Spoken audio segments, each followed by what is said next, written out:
So, it appears a strategy has now finally somewhat paid off. The strategy of Microsoft's Xbox going to employ the big guns, as I would call it. For the longest time, I've talked about how the PC platform was a very pivotal platform, and if Sony's PlayStation did not make a change to its exclusivity model, it was going to keep missing out. Because the conversation is there. Okay, what is Sony's identity going to be? There will be no need for them to, sell PlayStation consoles with any unique proposition if they were to take their games day one to the PC platform.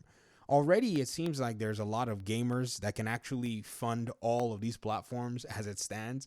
So trying to sell more and more consoles seem to be, in my opinion, a redundant strategy overall, or at some point will reach its saturation point, seeing that many people are now realizing that the console is a closed ecosystem and a PC for them seems to provide something that is more attractive.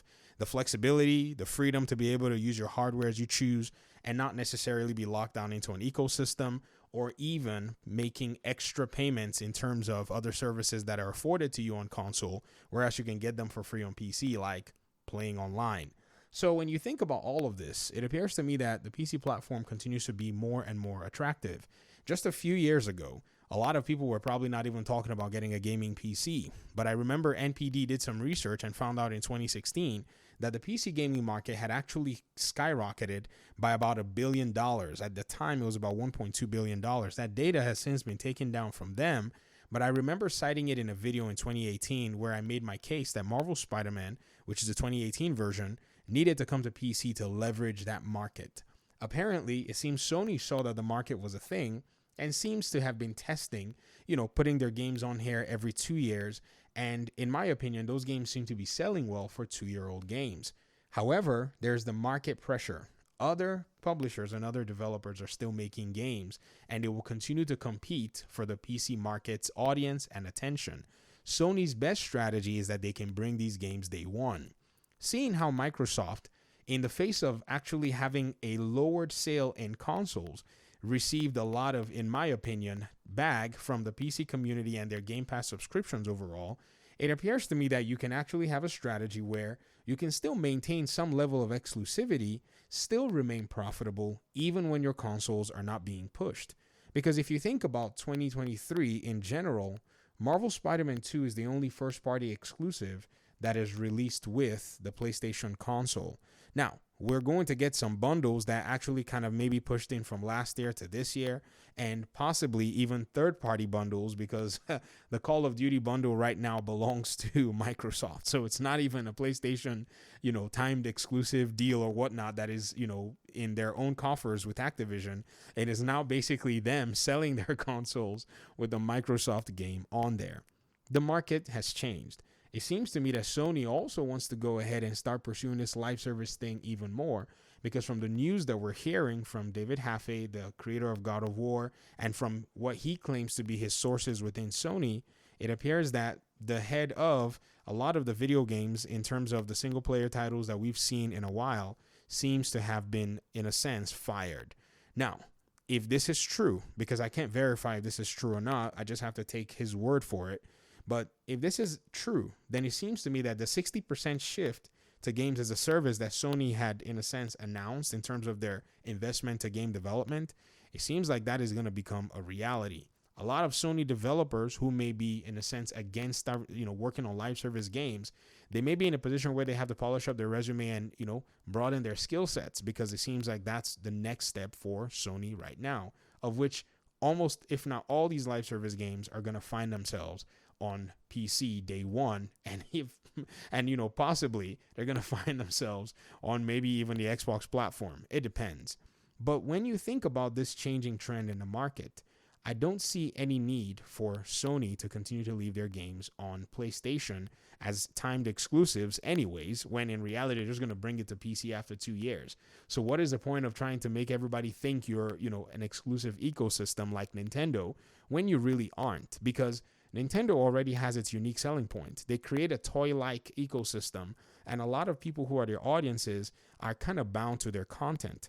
Also, they have unique content that is only found on their platform, or at least unique content that is premium and is only found on their platform in regard to those game styles that have brand recognition, that have a lot of nostalgia attached to them. So it makes sense that their closed ecosystem is actually doing very well and keeping them on the top. Sony's PlayStation and Microsoft's Xbox don't really have that kind of pool because third parties are the dominant developers and dominant publishers of their games on these platforms. So in reality, if you can play a Ubisoft game here, you can play it there. And if you can play a Rockstar game here, you can play it there. And if you can play an Activision game, you can play it there. So seeing that that is the case, Sony is going to need to possibly employ the big guns, because with the numbers that came out from Microsoft and the 11 million players who were able to come in and play Starfield, and even the about 6 million players that is actually the ownership data of Starfield on Steam alone. Steam owners of Starfield rank along the lines of about 6 million. If you go to SteamDB, scroll all the way to the bottom of the Starfield page, you will see the ownership data of Starfield on Steam. That is not including those who paid for the early access on the Xbox Game Pass so that they could just use the $30 upgrade.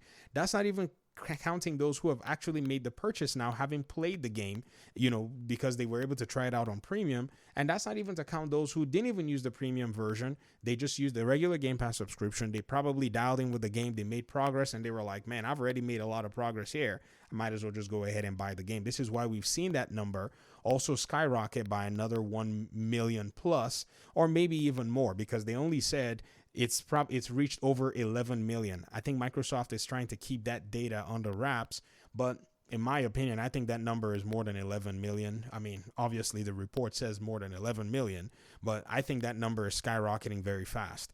If more than 15 million people play Starfield by the end of this year, it will be a raging success overall. Even if all 15 million don't buy it, even if, say, 70% of that number buys, a copy of Starfield, it becomes a massive success in such a short period of time.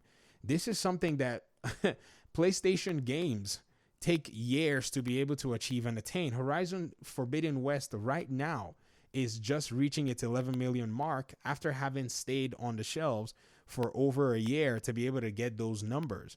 And Starfield just pretty much attained over 50% of that number within a few weeks, because the big guns, the PC platform, was employed to come in and do some work. Along the same lines, we must not forget about the Xbox gamers, because when you look at that report very carefully, the one that, they came out and provided in their earnings call, about half the playtime of Starfield was on the Xbox, which also rings and resonates that the gamers on the Xbox platform seem to also be dialing in and engaging in the ecosystem, even though most of them may be Game Pass subscribers, which we don't know. But even though most of them are Game Pass subscribers, it still shows that the subscription model is continuing to grow. And that is where Microsoft maintains its exclusivity. Its exclusivity is in its ecosystem in a sense. However, they give their ecosystem a little bit of, other entryways where you can come in and participate. You can buy your Rogue Ally, you can buy your Steam Deck, you can buy your handhelds, you can get your phones or your TVs that can access Game Pass, and you can come into the ecosystem and enjoy what it has to offer. And, in my opinion, I think it's a very strong strategy. This console generation has actually seen one of the biggest surprises from a lot of people.